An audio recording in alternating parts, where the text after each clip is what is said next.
Hey folks, welcome to Snowpal Podcast. Our guest today is Chris Pearcey. Chris is the founder of Decisio, a consumer app redefining entertainment discovery through privacy, clarity, and explicit user intent. Chris, thanks for taking the time to chat. Thank you so much for having me, Chris. Chris, do you want to give a brief introduction about yourself and your company to our audience, and then we can get into the topic? Absolutely, yeah. So I'm Chris Pearcey. I'm the founder, CEO of Decisio. We're a four-way swipe interfaced consumer app to help you make decisions currently on what to watch and soon coming what to read, what podcasts to listen to, what video and tabletop games to play. One of the things we're really trying to give back to the consumer is the ability to make decision. Right now in the world, decision is a difficult thing because there are way too many choices. The average person spends 18 minutes looking for something to watch. 32% of all people give up on looking for what to watch, read, or listen to because of decision fatigue. And 80% of people require recommendations for all of these verticals. So we're just trying to make it easier for folks to find what is actually out there for them to enjoy versus being fed three options to choose from and not really getting enjoyment out of it. That generally leads to folks going down and onto their phones, doom scrolling, and going into those dark places that we currently see on the internet these days on social media. So I'm trying to help people get off their phones, find the things they love, and actually engage with entertainment that helps them escape for a little bit and enjoy the world. Thank you for that. Very interesting. I know you said a number of things there. I want to just make sure I understand the product, Chris.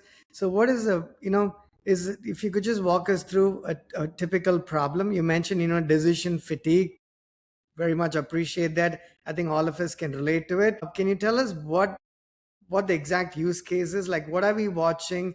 And if not for the product, what might we be doing that we could actually do differently and better by using the product? Yeah, absolutely. So there's some competitors out there. Rotten Tomatoes is a great example of a current way to find something to watch. Unfortunately, a platform like Rotten Tomatoes, who's now owned by Fandango, they have a bias in presenting us with content that is going to help them make money versus actually allowing us that choice. So the problem we're trying to solve here is actually giving folks the ability to use both their intent on items and their taste on items to swipe through existing content to learn what we actually like.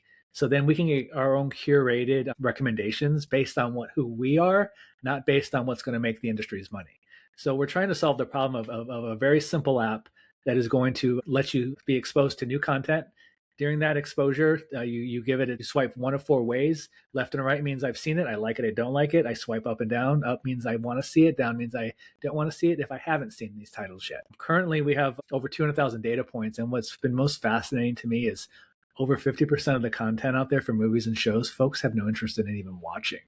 So there's a big problem out there. A lot of licensing being spent on content that people have no interest in. So I'm trying to help get rid of that noise of that 50% and just present folks with the items that actually resonate to them. Okay. Now let me understand that more specifically. So let's say I'm watching content on YouTube or Netflix or Prime. Does this relate to that? I mean, how does that interaction work? Where do I go to watch this and it have to tell me what I should or shouldn't be watching? Yeah, so the app itself, when you first download it and you onboard it for the first time, it's actually going to ask you what streaming providers you have.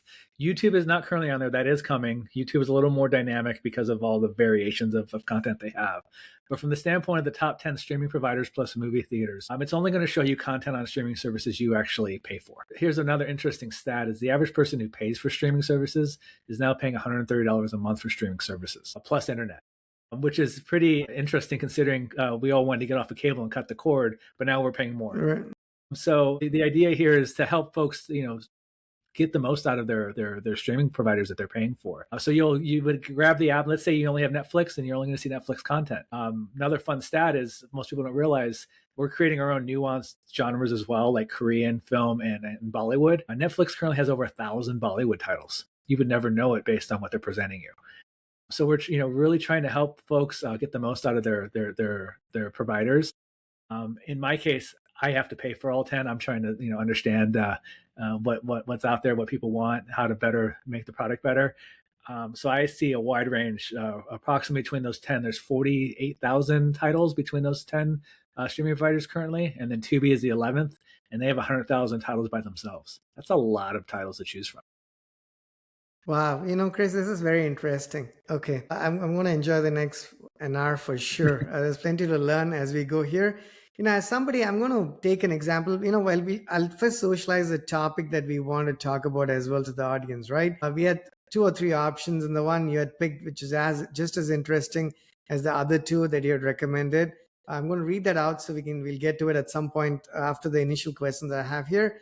The topic, folks, is from vibe coding to real traction, rebuilding a consumer app for scale and stability, right? So we'll surely get to it, but I want to understand more and do a bit of complaining about the scroll fatigue that you mentioned as well, right?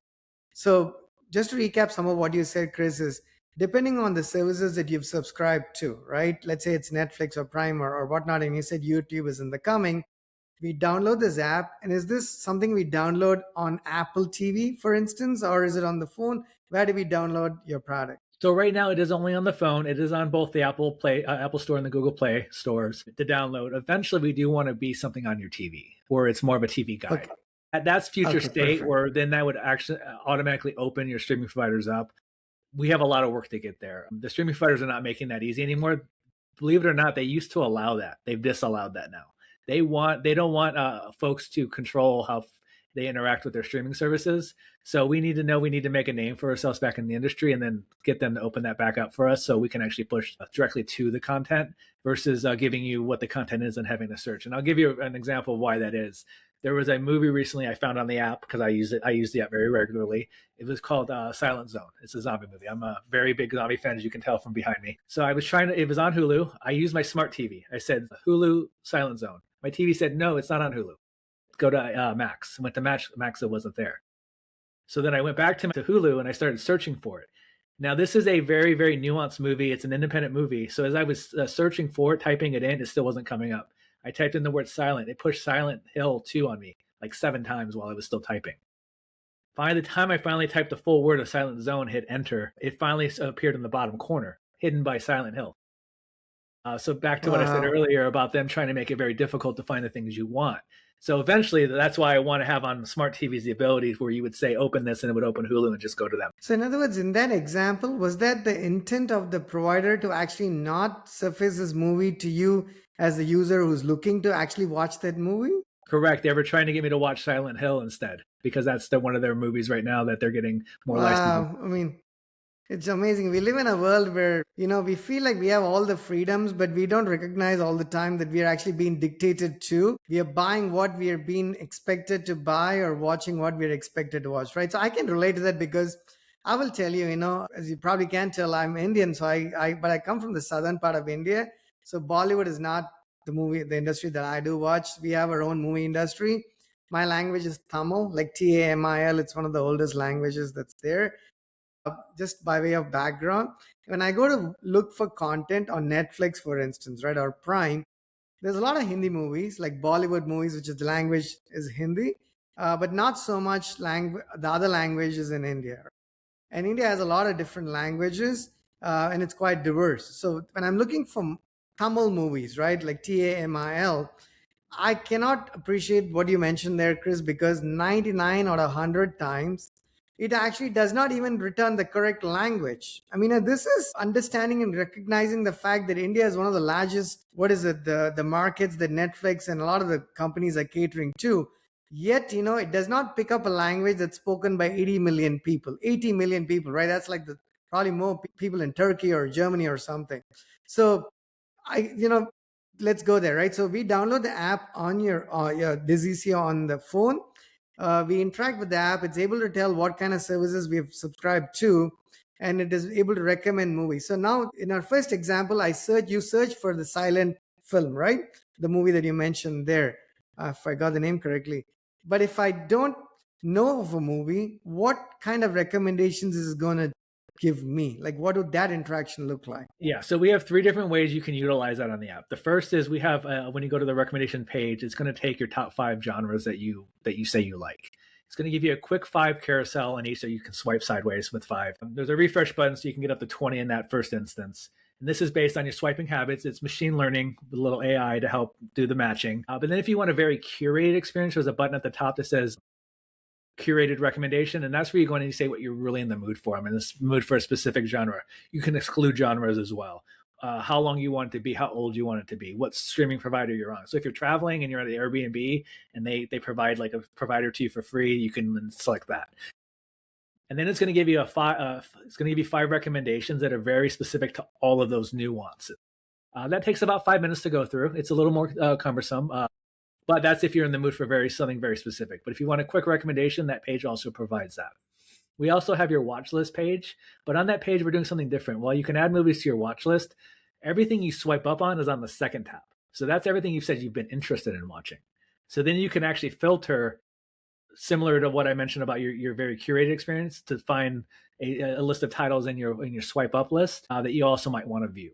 We're going to be adding a battle mode soon. So on that page, you can actually say, give me a battle mode. So it'll give you two titles and you swipe left and right, and it'll select 20 to begin with, and it'll give you a winner at the end. So we're going to gamify that as well. That's coming soon, but that's a way to find our recommendations while having a little fun. And then the third way is while you're swiping. I've actually gotten feedback from users that they were swiping for 10 minutes, did a 500 swipes, and then they saw a title that just resonated with them, something they'd never heard of, that they said that it was a movie made for them. So the discovery as well is a big piece of this. So while people aren't necessarily, in that case, not looking for the recommendation, the discovery was something that they didn't think they'd ever see before or they'd seen before. So there's multiple ways to get it based on what's going to work for you. We wanted to make this a very delightful experience. So it's depending on the mood you're in, you can find a movie very easily. Okay. Our show as well. Okay. I'm going to ask you a question which you've probably been asked a million times. So my apologies. No, it's a very silly, obvious question, but I'm going to ask it for what it's worth. The platforms themselves do some of what you mentioned there, correct? Like if I go to Netflix, it tries to understand me as a consumer. What kind of content does Krish want to watch? What has he been watching in the past? And it is at least able to, or trying to make recommendations. The same thing on Prime, same thing on other platforms as well. So to the very obvious question I'm going to ask you here, Chris, is why do I need a separate app to make those recommendations to me as opposed to let the native platforms do it because it's their job? Right. So there's a couple issues with how they do it. The first thing is, and I'm going to use Netflix because they don't shy away from this fact. They're going to give you the same 100 titles over and over, and they're going to change the covers based on the title, the posters that you see based on the previous movies you've clicked on. So they're actually giving you they're changing how the recommendations look, even though they're the same recommendations based on the things you've clicked on in the past. That's how they get you, because again, Crazy. those 100 titles make them more money. So if you think about it, and the next couple of times you go into Netflix, you will notice they're the same titles but different covers. They're only giving you the same 50 to 100 titles when there's 8,000 titles on there. So if they really were truly trying to give you, what's that? I'm sorry. Wow. Sorry. So they're trying to push, even if, like you gave this example earlier too, right? So they're trying to make, even though they understand what your ask is, and even though they understand Chris as a content consumer, but they have a different motive, right? They cannot give you what you want because they make more money by giving you what they need to give you, is what you're saying here, right? Exactly. Now here's the other issues, and this is across all the platforms. How many times have we turned a movie on and fallen asleep, or a TV show for that matter, right? Now it thinks we love it. It doesn't know we're sleeping. So now it's going to give you recommendations based on that you're, especially a TV show. If you've slept through 4 episodes, because after 4 it'll say you're still watching. And so if you get 4 episodes into an 8-episode season because you fell asleep on the couch, now thinks that you love that show. So it's not clean recommendations. It's not truly understanding you. Facebook is another great example. Facebook is just from the data standpoint. Facebook's data is worth 1.2 trillion of their $1.5 trillion valuation. And their data is garbage because if you have a movie ad up and your doorbell rings and you put your phone down, you come back, you're going to see that same ad in all the Meta platforms for the next week because it thinks you really like that. So again, all this data, they're not capturing intent. They're making a lot of assumptions based on your interactions. Even at the end of a Netflix movie, some movies will give you a much longer duration to rate it with the thumbs up, thumbs down they give you. Some disappear almost instantly. That's by design again, because the lesser known titles, they keep those thumbs up, thumbs down shorter because they don't want feedback on that. They only want feedback on the big titles because that's what the studios are paying for. Okay, let's quickly to understand the you sleep off example. How would Decisio do it differently if I played something and I dozed off, how is it going to be able to tell that Krish was actually not watching it? So you'll go back in after you watch it and rate the movie. So if you didn't watch it, you're not rating it. It has no idea your opinion on that movie, as it should be. Because if you fell Okay. asleep, right? If you fell asleep, you probably shouldn't rate it because you don't know if you actually liked it. If you're tired and it was a good movie, but you were just tired and fell asleep, you may have enjoyed it. If you want to go watch it again, that's a good indication you probably liked it. If you don't, then you can rate it as not interested again. Okay. So the idea here, Chris, is makes sense, right? We all have a busy lives and we have certain time allocated on a daily basis, probably to just de-stress essentially.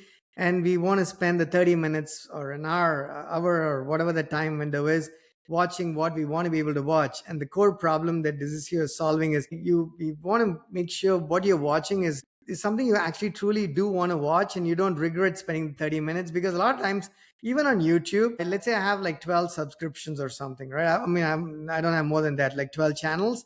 And if those creators don't have content, ideally, I don't want to be spending any time on YouTube. But sometimes you want to spend 30 minutes watching YouTube, right? Because you allocated that time and you don't know what it is that you want to watch and you end up watching absolute garbage, right? Things that you have no interest in watching. You just kill 30 minutes for no good reason. And the core problem you're trying to solve is, okay, not have that. Now, let me ask, just play the devil's advocate and ask another silly question before you go into the actual topic. In the day and age that we live in, there's a lot of problems, right? I mean, there's a lot of complexities of life, money and jobs and AI and whatnot. If someone asked you, Chris, is it a big problem? I mean, in other words, from a product standpoint, why is it important enough a problem to be something that you do want to solve this? Yeah, there's a couple reasons why it's a problem. Well, the first is that 18 minutes we spend searching. That means that we are overloaded, that we are frustrated with what's being presented to us. So I want to also simplify life to a certain degree. I want to make at least part of your life a little simpler. Two, here's another fun number, stat that I keep throwing out. There's over 5,000 production studios in the United States. You wouldn't know that because only the big ones get notoriety. So at the same time, I'm also trying to expose folks to content that you've never seen or heard of, content that might resonate with you more, that's going to give you joy in life. As we know, in today's world, there's a lot of chaos going on, and I want to bring some happiness and some stability to something that you can control. A lot of out of our control right now. So when we're done with work for the day, we're working our 9 to 5, we're burnt out, we're tired, we're exhausted. The last thing you want to do is try to figure out what to do. I want to have this app. You open it up and you're like, I'm going to watch this and I'm going to be able to escape for a few hours. And then I'm going to sleep a little better. I'm going to sleep a little happier. And I'm going to wake up with a little extra pep in my step. That's what I'm trying to solve. I'm trying to give folks that ability to take that control back of their happiness in the time that they're allowed to. And then I think I can appreciate it because you get time back. Because if I really wanted to watch something for a half hour, but it took me 20 minutes to find it, then I actually wasted the 20 minutes, right? And it does, it's like commute, right? 20 minutes on one day is not as bad as 20 minutes every day for the whole year and for the rest of your life. No, totally. That makes sense. And we have a feature on here called Movie Night. And this is actually one of our best features right now. We're dubbing it the relationship saver, couples. So you can use both couples' data to find what to watch. So there's no more fighting. I've actually got an email from someone saying, we've used this 3 weekends in a row and we haven't fought over what to watch. Thank you. Wow. I mean, I get. So in other words, a lot of times, we live in a world where the family is sitting in the same living room, but watching 3 different pieces of content. Perhaps with Decisio, we can bring the family to watching the same content because there is a commonality that you can find there. Exactly. I can see and with books too, book clubs, families that read together, tabletop games, game night with the family, no more argument over what to play, all of these. So the product is it not then limited to cinema or movies? You talk, we started with cinema and movies to start because that was the biggest problem out there. But we're expanding to books and podcasts in April, and then the summer tabletop and video games. And then ultimately, in about a year to 2 years from now, depending on how fast we grow, we're also going to do a dating version using all this data to actually match folks. So you can actually have a compatibility score the moment you log in for the first time based on all of your swiping history. Okay, lovely. I think that's a great introduction to the product, right? And we have a good idea. Now let's jump into at least one of the 3 topics actually, right? The engineering and the founder journey. Just to call out for the title one more time, from vibe coding to real traction, rebuilding a consumer app for scale and stability. Can you kick us off with the topic, Chris, and then I'll ask you some questions. Yeah, so I'll start with my history. I was a database engineer for about 10 years. Undergrad is in database design. I learned Oracle's command line. I figured if I could learn that, I could do any databases. So that was definitely the harder approach, but I don't regret it. And then I realized I wasn't suited to be a developer full time. So I went back to school and got my MBA for product management. So I'm a product manager by day, startup founder by night right now. Hopefully that's coming to an end soon. So from that standpoint, I decided that as a product manager, I was making other companies a lot of money. I worked for Nike, worked for AWS, worked for some big names. I decided it was time to be a product manager for my own company. So then in this journey, when I came up with the idea, which was funny enough, I got frustrated. I tried to find something to watch, couldn't turn the office on. That's my go-to. And then I started doom scrolling and found a very interesting article about what folks miss the most from the dating websites once they met their partner. And 52% said it was the swiping. And that's when the light bulb went off. We need more choice with swiping because swiping is easy. It's an easy way to make choice and make decisions. So then from there, I started putting the ideas together, started putting some feelers with folks I thought could help me. And the team started coming together. And since then, we've been rolling since January 1st of last year. It's been quite phenomenal. Lovely. Yeah. That's a good introduction there to the product that you've built here. You said you're a database engineer, right? So you were a developer, but you're not at least right now you're not a developer. So the topic is vibe coding, right? I've had some conversations about vibe coding. So let's start there. What is your take on, let me actually step back. Like in your team currently, how many of your team members are actually developers? Like we had looked at developers like 2 years ago, right? Or 3 years ago, folks who perhaps went to college, maybe got a computer science degree, started as junior developers, mid-level and whatnot, going through the usual process of a career journey, so to speak, right? Is your team, does it comprise of those types of developers? You do. Or are we talking vibe coders? And what does it look like? Yeah, so I would say I'm a hybrid. I'm a mix between both. I developed the existing app that's on the online right now. I did 100% of that myself with vibe coding initially, and then I'll go into what I did after that. But I have 2 engineers full-time on Sweat Equity right now, and a third that's part-time on Sweat Equity that are true engineers. They're rebuilding everything now. They're resetting the foundation, creating all of our different environments, and we're refactoring everything to be truly reprogram. Vibe coding was a great stepping stone. It helped help us get started with our beta. Our beta launched in April, and we got feedback, went slow, and then when we started to get enough feedback to know that we were solving a problem, then we knew at that point we needed to make the app actually delightful. While it was solving a problem, as we know with any first iterations, they're not always the cleanest, smoothest, fastest things out there. I actually went from vibe coding to using Google Anti-Gravity, where I did about 80% of the coding by hand, and then used Gemini to help me with some of the more advanced functions that I couldn't do on my own. So that's why I said a hybrid approach. But I did rewrite a lot of the code. I've done some front end in my time as well. I have experience with C# and .NET, but I had to learn React Web and React Native. So I've been learning a lot of that on the fly. I would still say, from the standpoint of a front end developer, I would still probably be considered a junior. But from the back end, I'm still very, very capable of being a top end database engineer. My background specifically is actually in data analytics and machine learning. So, I was able to do the machine learning part. I did all of that myself without AI. Lovely. So let's talk about, the few things I want to ask you there. First is let's start with the technology stack, right? Are you able to share what your current tech stack is? Yeah, absolutely. So right now we are using Google SQL, Postgres for our day-to-day databases, with BigQuery for analytics. We're starting to copy data over every night, doing Delta runs for analytics pieces.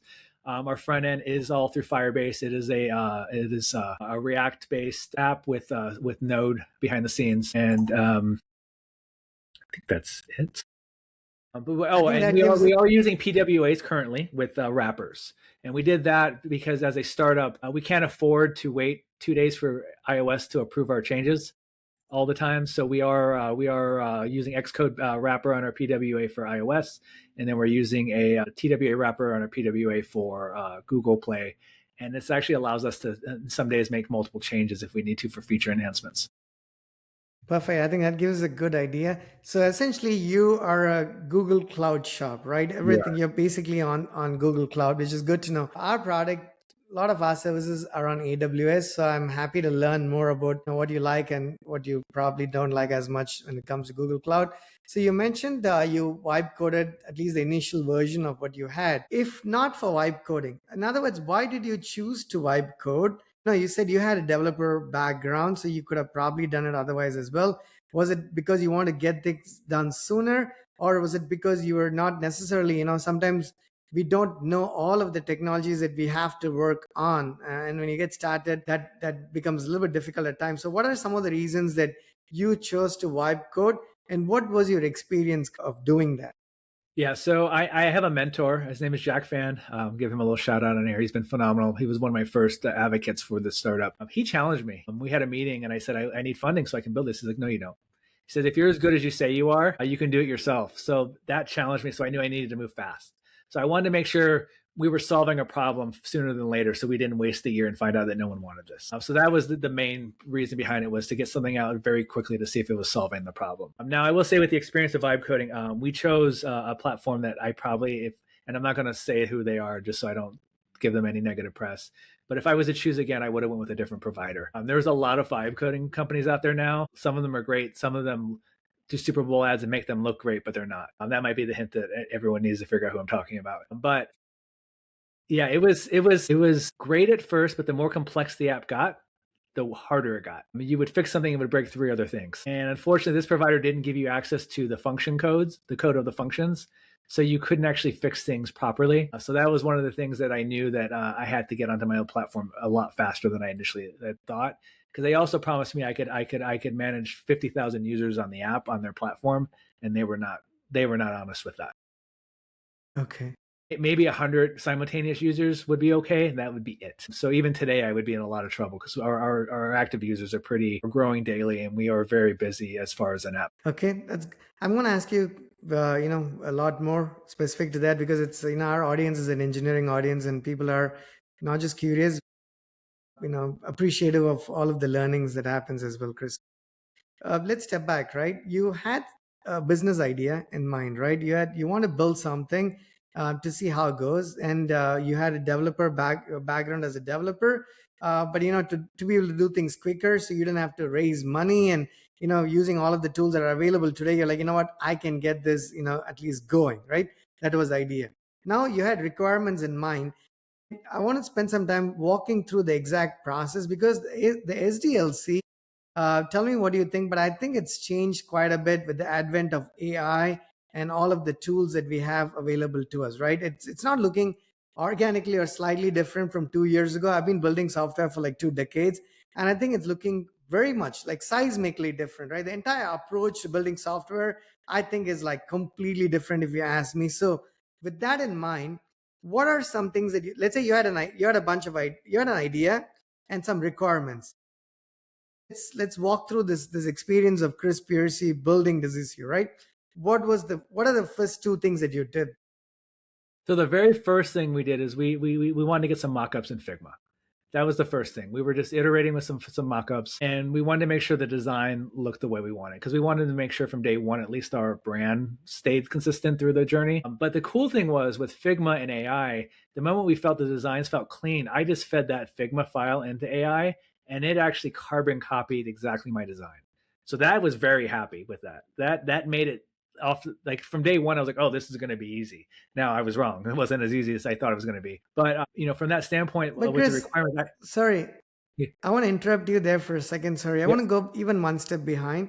Now, you had an idea and you have some requirements, but before you go to Figma and start, drawing this out, having your designs and whatnot, you have to stick your thoughts somewhere, right? What was the process like? Like, how did you stick your thoughts, and where did you do it? And what are some tools that you might have used in creating it? Gotcha. No, that's a good question. Yeah. So initially, once we got started, there was four of us to start. So we were meeting a couple times a week and just talking and iterating on ideas. And I was using, at the time, Copilot. Copilot was great, and it's funny because Copilot doesn't get the recognition a lot of the other AI tools get, but Copilot is great as a admin to me. I still use it today as an admin. When I have ideas, when I have thoughts, I ask it to reformat it. I throw bullet points in, it'll write me a doc, and then I throw it into my Google Docs. So I was using Copilot to help organize my thoughts, help create requirements, listen to our meetings, and then give us outputs of what our next tasks were. So that was the very first part, and AI was big in that. I think without AI, the thoughts would have got a little more dispersed, and I'm not sure we could have been as concise and as focused on what we were trying to accomplish initially without that. I think it probably would have So did taken us you several months. so did you actually write your ideas or requirements that you had in mind into Copilot, and have did you have that generate like tickets? I was just trying to get to the formality of the process. Like, how did the ticket creation process happen? So I started first with a business plan. That's what I started with because I knew with the business plan that I would be able to then start chunking the work out. Because then I knew what how we were formatting everything, how we were able to break out the work based on how we were positioning the business plan for investors. Because I wanted to make sure that we were able to show the plan there first. But from a ticket standpoint, we actually didn't do a traditional tickets like in linear, and linear is what we're using now. But we didn't do traditional tickets initially. We really just relied on Copilot to tell us what the next steps were. So Copilot actually helped Wow. as a program manager. So, which means that's a change already. There are two things that are already different here. But you said you wrote the business plan. Did you write it, or did you use a tool to sort of generate the plan based on some ideas you had? Yeah, I threw in about 80% of the content, and then it had Copilot format it, and then either fill in some gaps or actually tag me to answer questions. Perfect, right? So step one was you had ideas, you went to Copilot, you entered all of the information, had it generate a plan for you, you made those changes. And the reason I'm asking these specifically, Chris, is because as more people are becoming entrepreneurs, in a world where it's becoming easier to build software, and in a world where layoffs are becoming more a norm of the day or the week, I think there's going to be a situation where people are going to become entrepreneurs, whether they like it or not. And I'm seeing this Yes, happen as I talk to more people. And not everybody knows how to go about building software, and you don't have to go about doing it the traditional way like we may have done it like 3 years ago or 5 years ago. That's why I'm just trying to go into the weeds of what you've done here, and totally appreciate you sharing these details. So no, you go absolutely. and stick your thoughts into Copilot. Sorry, go ahead. I didn't mean to interrupt you there. Oh no, no, I would say, and yeah, no, to your point of it being so different. Like I think, honestly, 3 years ago, we still wouldn't have a product out. Right. And I think that's one of the benefits of where we're going now is we can go to market a lot faster. But at the same time, if you're not careful, I think it's easier to fail too because you're going too fast. You're not paying attention to the details anymore. And there's going to be a lot of products, I think, that are out there, if you ask me, in the next 6 months to 2 years, that may or may not necessarily exist past beyond that for a number of reasons, right? So I think it's an important point that you actually make there. So to go back, you had thoughts, you stuck that in Copilot, had it generate a business plan, you made some adjustments based on prompts and questions that it asked you and whatnot. And you said there was no need to create these tickets. So from a traditional way of building software, you go to these complex project management platforms to create these tickets. There's no need because it told you what to do next, and you just let that dictate terms to you, right? So you start, Exactly. okay, let's say it told you, Chris, this is the first thing you need to do. And that was, let's say, creating these designs on something like Figma. How was that experience different from what it might have been in the past? Like, what does their support, AI support, so to speak, so you didn't have to do a lot of it and had it do some things for you? Yeah. So that's a fun question because I learned Figma for the first time about 3 years ago, and I didn't. I had someone help me learn it, but Figma is not an easy tool. Someone on the team decided, they said, "Hey, can I take a stab at it? I want to learn Figma." And because of the AI tools in there, they were able to do in Figma in about 3 days what took me the first time I did 6 months several years ago. So even the Right, design absolutely. iteration was so much faster. Being able to do they actually built a very interactive design too, so you could click buttons and go to the next page, so you can see how it all tied together. And I don't even know how to do that to this day. I've never done that. So they were able to learn all of that because of the new AI functions in Figma in just a couple days. Okay, so that you were able to do things faster on Figma, and then you exported the artifacts, right? The Figma artifacts, and then you went to the tool that you mentioned, right? To have it generate code, right? Based on that. So what is the first version? Let's say you took something that came out of Figma and then you went to this IDE. How much time was it before you started to see it actually appear and be functional, even locally on your Functional took machine? about Functional took about 10 days before we could start to test the swiping function. Wasn't bad, but that was because I had to build the data sets out, had to make sure we had still from the standpoint of development of these vibe coding, you still need to make sure you understand how the data should work. While the vibe coding tried to create it for me, it was doing it very, very wrong. So I had to start over, tell it to delete the tables, and actually went to. I have a SQL server on my laptop that I like to play around in, and so I would go in there and do like create table scripts for it. But again, that's with my background. I was being more meticulous than I think most people would on the data side because I wanted to get that right the first time. Because this being a very data driven app, I wasn't as concerned with the front end being as functional as I was about the data being right from day one. Okay. And then you said you're back and you're using a Postgres database is what you mentioned, right? I am now correct. Okay. So what was your choice? Why did you decide to go with like say a traditional SQL database versus a NoSQL or vector databases or whatnot? Did the tooling tell you that this is the right fit or is that a decision you made for some reason? This is a decision I made based on just my past, and it might be. And honestly, it could still be wrong. When we're closing on some funding, and I'm going to hire a full time database engineer to clean up everything I did. They might disagree and redo it. This is based on my past experience of especially working in the cloud environments of having a very standard database mixed to a big query where you can do your analytics. In the past, when I worked at Nike, we used AWS Snowflake for that. So just having that experience, I wanted to make sure that we had this. I had this ability to continue to work with what I know, so I knew it would work from the data standpoint. Because honestly, I don't let AI do too much on the data side. I don't even to this day, and I'll give you a reason why. When I was first trying to fill in my catalog of all the content out there, it was giving me a 40% false positive of what content is on which database on which streaming providers.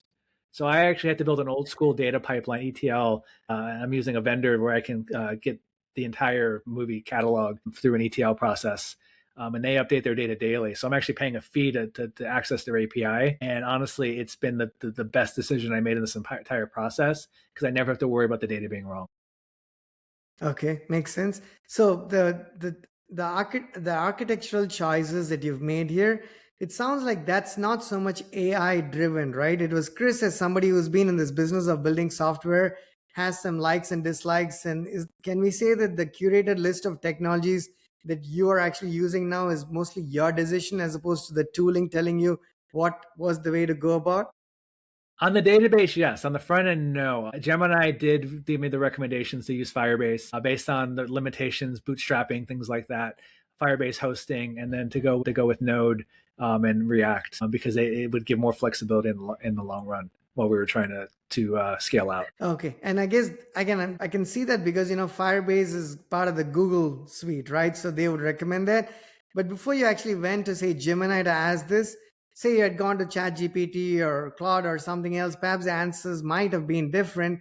Was there a reason that, or you just like Gemini that you just want to start there? No, so when one of the reasons I chose Google ultimately as the stack, they gave us a startup credit, so I don't have to pay for infrastructure for Okay. a year. So that was the first choice, right? Free money. I worked for AWS for about 3 years, and nothing wrong with them, but just being a former employee and just some of the things I've seen, I decided I was either going to go with Azure or Google, and Google gave me the credit before Azure did. So that's It's ultimately funny you what should that came say down. that. It's funny you should say that because I used to work for Oracle in one of my first jobs, and I've never picked Oracle as a database of my choice ever since. Right. I mean, they are a fantastic database, but I've just never found the need for that, right? So I can see, appreciate that. Okay, so you arrived at these technologies. Now, did you have experience building, writing code in Next.js prior to what you're doing now, or was that something you had to rely on vibe coding? I had to rely on Vibe coding, but once the code was in there and I can read, I'm code competent enough that I can. Once the base was there, I've been adding to the code without AI. I go in all the time now and I make tweaks and changes and adds and modifications to the code without AI. One thing I found in AI is going to be great in 5 years, but today I think it's a great companion. It's not a great lead engineer yet. And how much would you say the code, the first version of what you wrote, and 2 weeks later, you were able to actually get it, it was functional. How much of that in that version of the code, Chris, was actually generated versus Chris writing that code?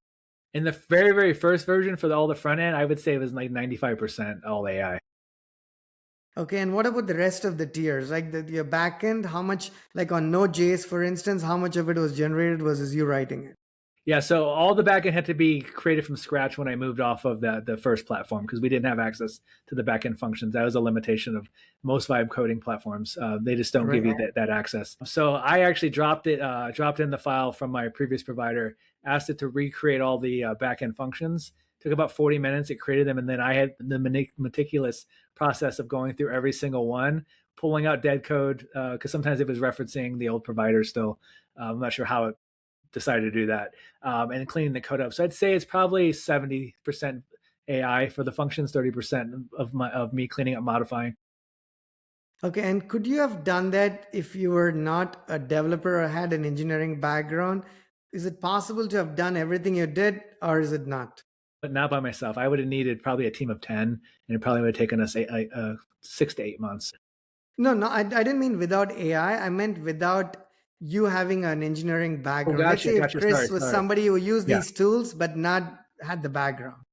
I mean, I could have got something functional. Yes, I don't think it would be as clean and smooth as it is because without the engineering background, you don't know where to go in. You don't know what. Even in some cases, you're not even sure what to tell the prompt when there's an issue. Right? In some cases, I'll ask AI, "Where is this code located?" And then I'll go look at the code, and then I'll say, "Why did you do it this way instead of this way?"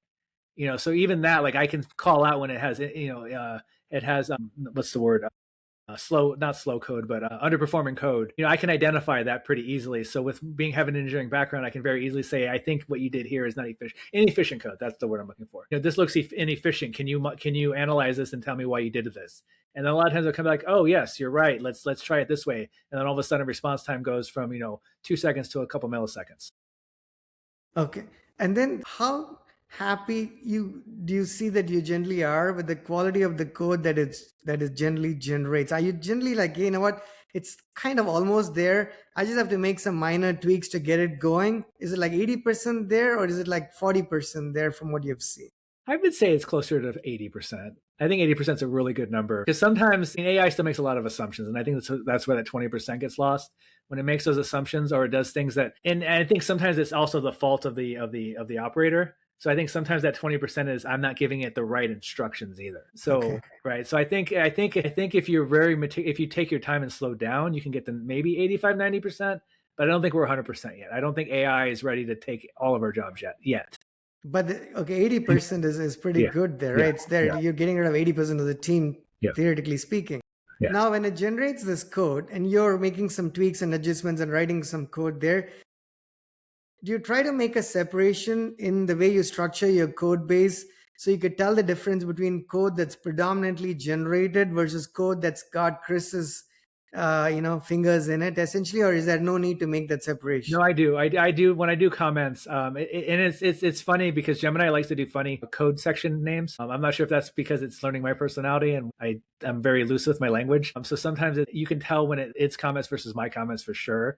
I definitely try to call out when I make changes because I want the folks that are currently doing the refactoring to know what I wrote so they could ask me versus what AI wrote so they can determine if it's an AI issue. And how consistent is it as you go increase your code base, right? Let's say you have one person writing code and then two people writing code and your modules and your system grows bigger. But the code that it generates based on your feedback that you've provided, right? Saying, hey, I don't like this, I like that, and your interactions with those, with Copilot or Gemini or whatnot. How do you see that learn from it and actually give you code that's closer to what you've wanted and also keep it consistent with what you have in the past? Yeah, I see it getting better with each version of Gemini. Gemini is my primary coding. I use Claude as well because I can toggle between Claude. So with that, it's getting better. But I think one of the issues that I'm seeing is it doesn't always save your last conversations. So if I close anti-gravity out, come back in, it's lost a little context. So while I think it's getting better with consistency, I think the loss of context is something they need to work on because when I give it certain kind of context as to why we're doing it, it doesn't have it the next time, then it'll do things a little different. So I have to re-add that context every time I'm telling it ahead of time.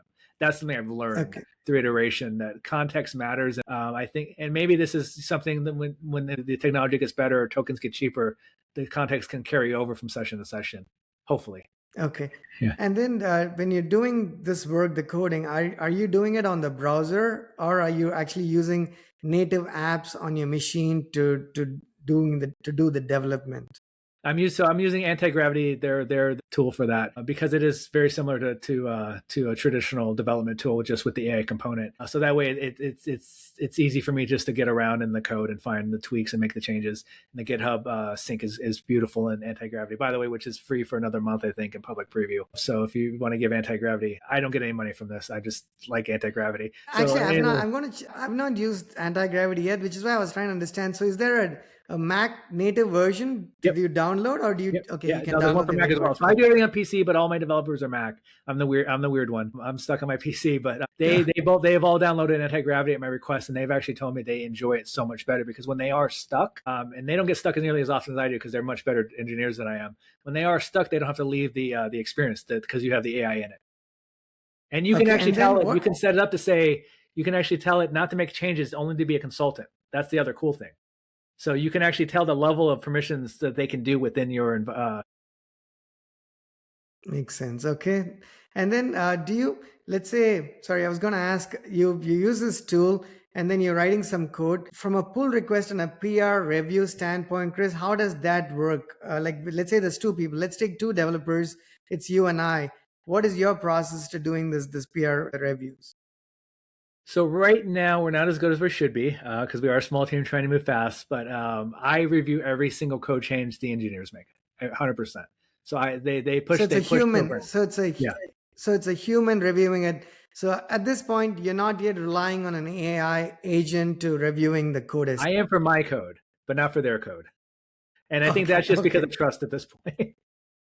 okay, Yeah, got it. because And for you, I and trust because I'm doing the thorough testing. I actually have several devices that I test on, so I'm doing a lot of deep testing with the code, and then I have AI review my code. But on their side, I do want to do a review before until I'm confident that there's less issues with what they're producing. I absolutely love you sharing all of this because it resonates with me, Chris. The only difference being a lot of what you speak to is with an AI impact, so to speak, right? I built the very first version of our product like about, I don't know, 6 years ago. So all of this was done similarly, except that you didn't have AI playing a role. But from a process standpoint, I can tell you, I had many people contribute to it, but I would be the only one merging to master because I was just not sure, if things hell could break loose, right? Okay, now you review the changes, you commit the changes, and then you push it. What does your initial testing process look like? I mean, how much do you rely on? I ask this because as a startup, there's so many things we have to do. So you don't necessarily go the route that large companies go with your test coverages and whatnot, right? So what does your testing actually look like? And how much of it are you writing any tests yourself, or are you leveraging tools to generating these tests? If you could speak a little bit to your testing before it goes Yeah, to your so lower because it's an environments. app, it's a little harder to use traditional tools. Like I can run it through some for backend to see how functions are to console. But from the standpoint of from user testing, because I'm doing a lot of enhancements now, I have 3 phones that I test on, 3 different versions of Android. I have a couple emulators, and so I can test local before I push through the emulators.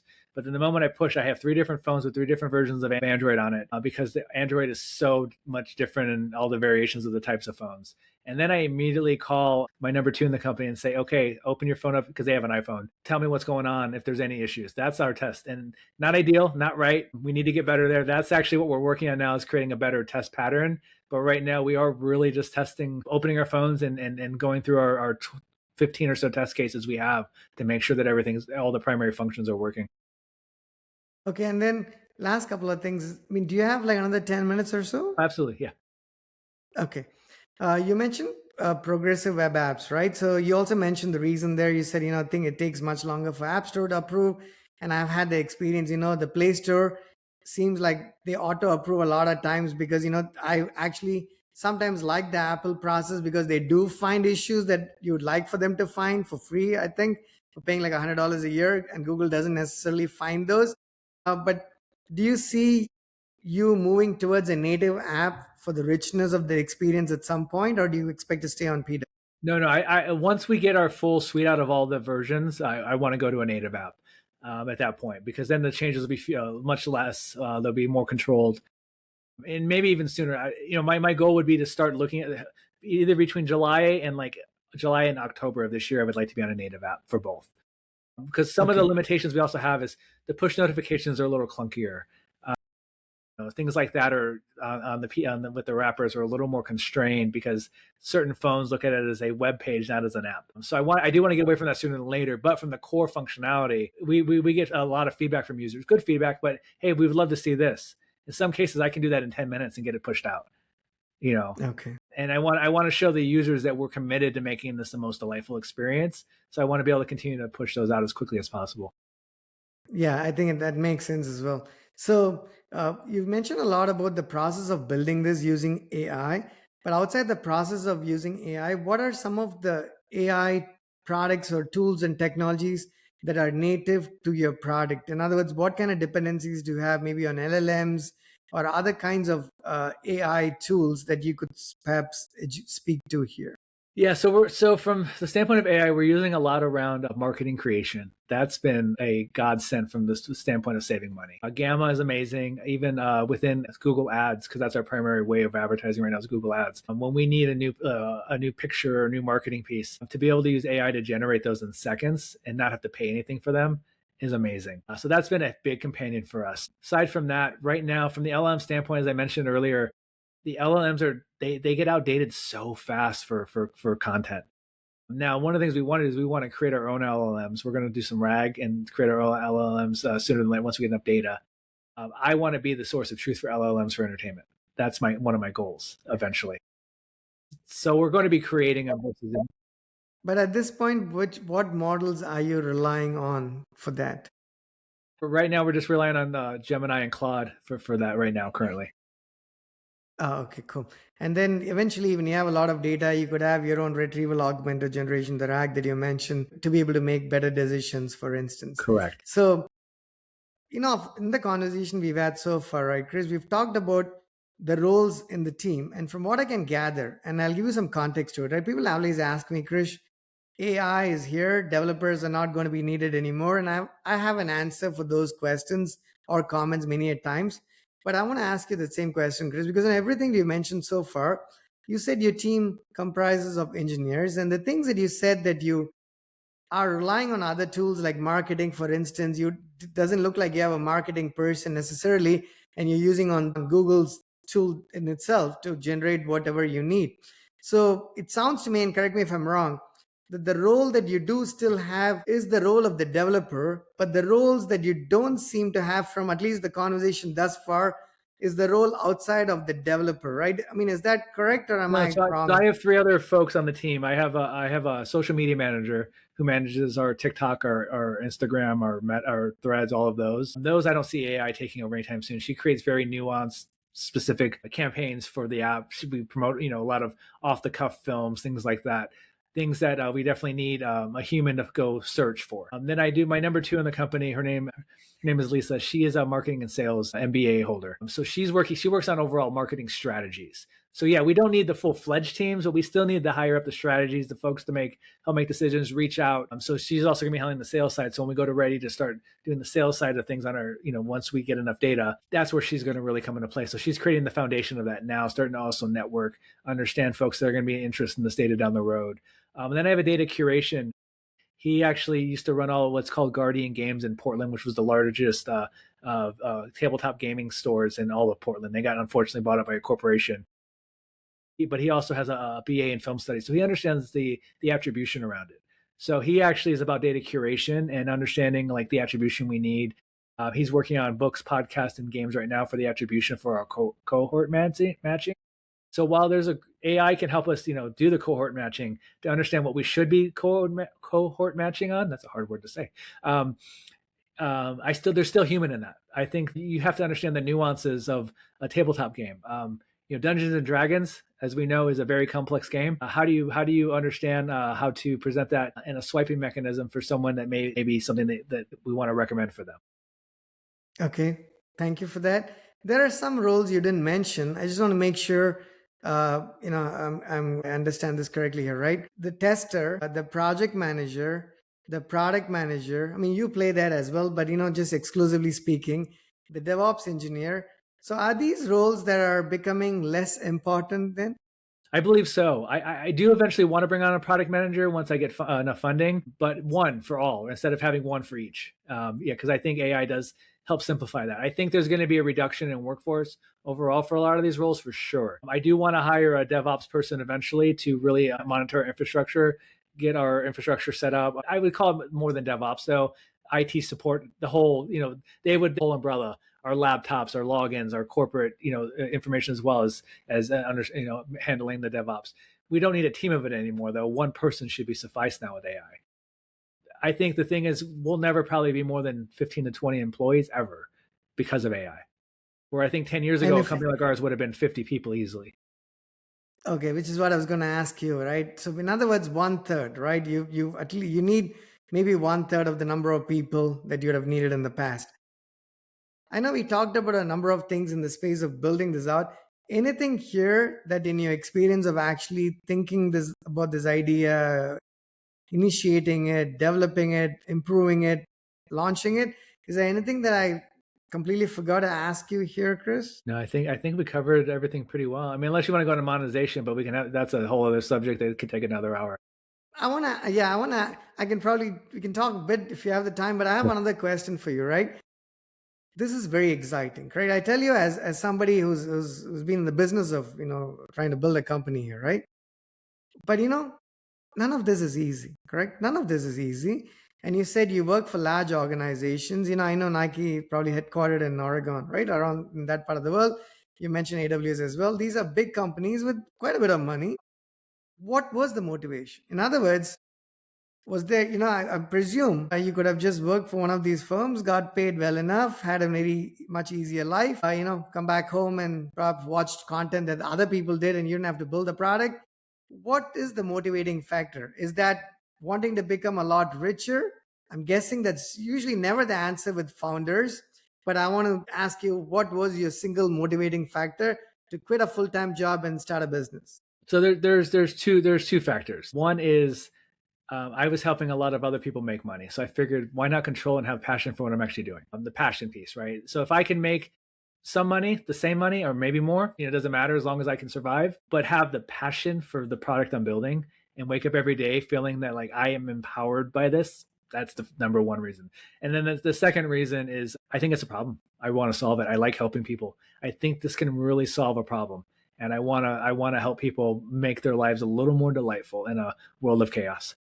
Buying a $30 million mansion was not your answer, right? Which is what I expected. In other words, I want to pause there because this is something that I've had people ask me as well, right? I mean, I used to work for large companies and then I choose to quit working for large companies because I want to work in more chaotic environments. And then I decided to quit even that and try to pick up the most difficult way to make the dollar, right? I mean, I thought I could be my own boss. And we know that running a company, you're not, you're reporting to everybody, right? Your employees, your customers and clients. So is there, I mean, if for people who are on the edge, Chris, which a lot of people are, I'll be honest with you, even people I speak to, because on one side they're like, you know what, I don't want to let go of this cushy job that seems pretty safe, but suddenly it's not so safe anymore because AWS is like, yep, I don't need 15,000 people in the corporate office anymore, right? Because I can get stuff done quicker with other people. But people are in that situation. I'm not sure whether it's riskier to quit a job as opposed to start something on their own. What are some, we talk technology for the most part, but I want to sort of wrap this in a non-technology manner, right? What are some things in your experience that you could tell people that you're like, hey, you know what, Krish, quit your job, go start a business? Or, Krish, please never quit your job and never start a business, right? What might be the advice to both sides of the spectrum?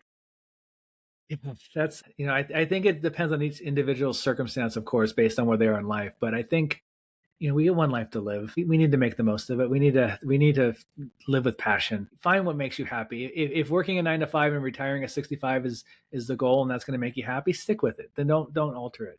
But if you want more out of life and you want to retire a little early, and in my case, if it's not a mansion, I want a farm.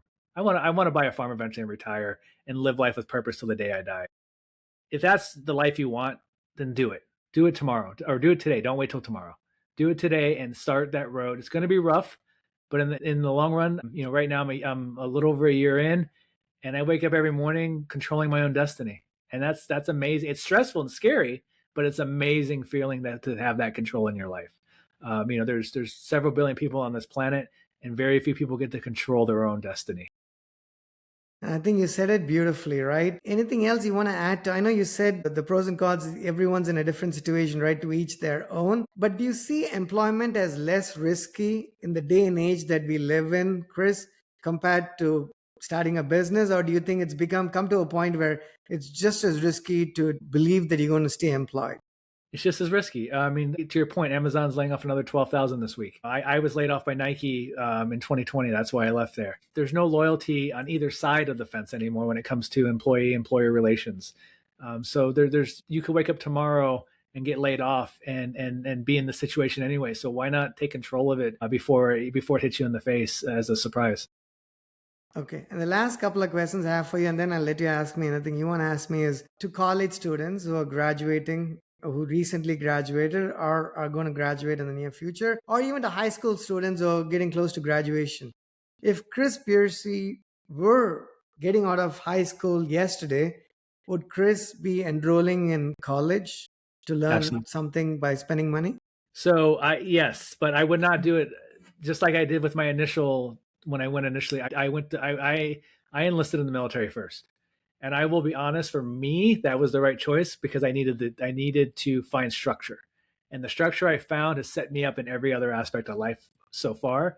So yes, college to me is still very important. I learned so much in college. It helped me really get a foundation, but again, it's not for everybody. Some people don't need that. I mean, look at Mark Zuckerberg. He did one semester, and he's one of the richest men in the world. But he also got very lucky at the time. But I think depending on what you want out of life, do the research and determine the right path. If the military is the right path because they're going to pay for your college, great. If you can go right into college and get that degree, great. If you think there's other avenues out there, if you think you can start your own company at 18, do it. Try it. Find out, because here's the worst thing that's going to happen. You're going to go to college 4 to 5 years later. And you're still, and what you're going to learn from trying to start a company is probably going to be put you ahead in your class very quickly. Absolutely, right? Yeah. And then the last thing is, how does your how when you're looking to hire somebody, what are you looking for? Are you looking to hire a Python developer versus a Next.js developer? Because you don't need skills specifically in those languages anymore because you have tools to assist you. So what would have you looked for in that person 2 years ago versus what are you looking for in them today? Yeah, 2 years ago, I would have been more like 80%, wanting to be 80% competent when I'm hiring them for, and then 20% T-shaped. Today, it's more important for them to have passion in what we're doing, because the answers are out there. The way to solve everything is out there. But if you don't have the passion for what we're doing, then you're not going to stay up to speed with how fast the rest of us are moving on the team. Passion is more important to me than anything else today. Okay. Any questions you have for me that I could answer? Yeah. So in you doing these podcasts, what is your biggest takeaway as far as where you feel AI is going with the industry and how fast before it really does hit that 100%? Here's what I'll tell you, right? I've been talking to a fair number of people, right? Folks like you, such as yourself, who are distinguished and very smart in the business that they're in. And they are founders. A lot of them, they're founders. Other times they're developers or architects, for instance. Let's say I've heard 10 things from all of you all collectively. I want to say when it comes to AI, I want to say there's almost an 80% agreement on the things that people have told me, right? The deviation is not a whole lot, which is actually quite surprising to me. I would have thought, given that everybody's in a slightly different business, it's software, but it's still quite different, right? The industry they're catering to and whatnot. The team sizes are different, the funding situation is different, and there's a lot of differences, Chris. But the number of things that everybody's telling me that's in common is just kind of unbelievable. And I'll tell you what some of those things are. Some of those things are the fact that some obvious, some not so obvious. The obvious things are, sure, you're able to build stuff a lot faster than you could have done in the past. Everybody's doing it differently from how they would have done it in the past. Most people are not worried about the choice of technologies anymore because they're like, you know what? Let me pick the one that makes the most sense or one that is the cheapest to build today with whoever it is that I'm able to hire, right? Which is very different from 3 years ago where you're married to Python or Golang as a developer or an architect and you're looking for that particular skill. Some other things are the hiring process has also changed. You mentioned that as well. I don't see people looking for a particular developer with a certain type of skill that they should have worked for these kinds of companies and whatnot. That doesn't seem to matter. Do you have an interest in the problem that we are solving? Do you have the ability and the passion to solve that problem? Are you honest in being able to do that? So the interview process has changed quite a bit as well. But where there are some deviations and differences is surely in the platforms that people are choosing, right? I mean, that's bound to happen. We live in a world where there's a lot of options. But the one thing I've been a little bit surprised by, Chris, is it's not AWS, Google Cloud, or Azure anymore. They are the three big players, but they're not the defaults anymore, right? So the market share has dropped for AWS in the last couple of years from over 50% to under 38% or something, while Azure has been doing some catch up and Google Cloud has been doing some catch up. There are a number of other smaller players and platforms where people are willing to actually onboard too, which is quite different, right? There is that risk. What if those companies are not in business anymore? But I think those options were not available nearly as much in the past, right? So while people are still using these hyperscalers and cloud platforms, they are willing to explore a number of other things, right? And then some of the things that are different, the choice of databases. For instance, for the next API that we're looking to build, we're looking at a vector database, for instance, right? Very specifically so. We've had SQL and NoSQL dependencies in the past, but in this case, we're very consciously looking at a vector database just because of vector embeddings and how well it plays with AI products, so to speak.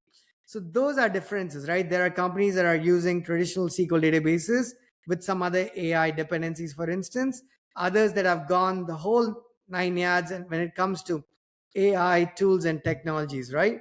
And then also some other commonalities, which is I've seen a lot of people quitting their jobs either voluntarily or involuntarily to trying whatever it is that they want to be able to do.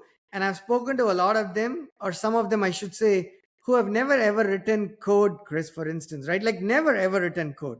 And and one of them told me that she never even hired a developer, right? She hired a couple of college students part time, and she was able to build the product that she had in mind and go to production. So the whole approach to software engineering is seismically different, right? So if somebody's out there watching or listening to this doing things the old fashioned way from like 18 months ago, not like 10 years ago, from like 18 months ago, then I think it's a moment of reckoning. You have to ask yourself why you're doing it the way you would have done it 2 years ago. Maybe there's a reason, or maybe there isn't reason, right? Right. So there is going to be a lot of competition. Raising money is getting harder. So the world is not an easier place to live, but like you said beautifully, right? You've got to do what wakes you up, even if it wakes you up with fear, but fear to not miss out on what it is that you want to do, right? Yeah, I know sure. I said a lot of random things, but hopefully I collectively want to pass along the essence of what I've been learning on these in these conversations. No, I appreciate it. That was great. That was great. Thanks you, Krish. The last question, Chris, is what is your favorite dish, right? If there's one dish you want to pick in a cuisine that's your favorite, what might that be? It changes from year to year, and right now I've been really obsessed with chicken tikka masala. Okay. And a side of the I would garlic ask naan. people, sorry? And a side of garlic naan with that. And have you had this anywhere else in the world other than in the US, or was it just mainly in the Just the U.S. First time in Atlanta, Georgia. I worked with some folks out there. Went out there and they gave me my first experience to it. That and was it chicken 76 or whatever? I'm forgetting the number. 65, 65, 65, I I think. think Yeah, those were maybe. the two they had me try, and I love both. But now I have a place I go to and I get it probably once a week. Chicken tikka masala. Have you had Indian food outside the US? No, no, and I know when I do, I got to make sure it's super mild. That's what I've been told. I know, but I'll give you three countries to have the best Indian food from my experience, at least, right? Of course, India, because that's where the food comes from. So if you are in India, you want to try everything that you want to try. But if you're not in India, but you're in Asia or you've gone further along, Singapore has the best South Indian food, right? What you mentioned as North Indian food, I Yeah, come from the southern part of India. So Singapore has some phenomenal South Indian food, probably the best I've eaten. And then if you're not going that far, if you go to England, like to UK, you can get a lot of good Indian oh, food interesting. essentially. Okay. It's as close to Indian food in India from what I've actually eaten. If you've only eaten Indian food in America, I'm going to tell you, it is like Indian food. It may not be exactly Indian food. It's like Indian food, but that there's nothing wrong in that because I love Chinese food, but I'm only used to American Chinese. When I go to Malaysia, which is where my wife is from, that's too authentic for me. I always see myself asking, can you give me the American Chinese that I'm used to? Because that works well. I don't want it any more authentic, right? But thanks for sharing your perfect food there. Any closing comments before and just hang on for a minute after we end the podcast here, Chris? Any closing comments to our audience? But before you do that, I'm going to say thank you very much to you for taking the time to sharing your experience. Chris Pearcey, founder of Decisio, will include the link to your LinkedIn profile and your product so people can download that. I'm not sorry. People can, go to the website, the Progressive Web app, and enjoy the experience of finding content that's curated to their interests, essentially, right? Thank you very much for taking time. Your closing comments, Chris? Thanks. One thing I'll add is you can download it from both stores, so it does install as a normal app. It does. Oh, okay. So yeah, so please download and use it. We're seeing amazing traction. Thank you so much for this opportunity to talk through it and showcase it a little bit. And we're just here to make people's life a little more delightful. So thank you for letting me be a part of this today. No, much appreciated. With that, folks, we're going to end this podcast here. Thanks again to Chris Pearcey, the founder of Decisio. Chris, until next time, thank you so much. Thank you so much.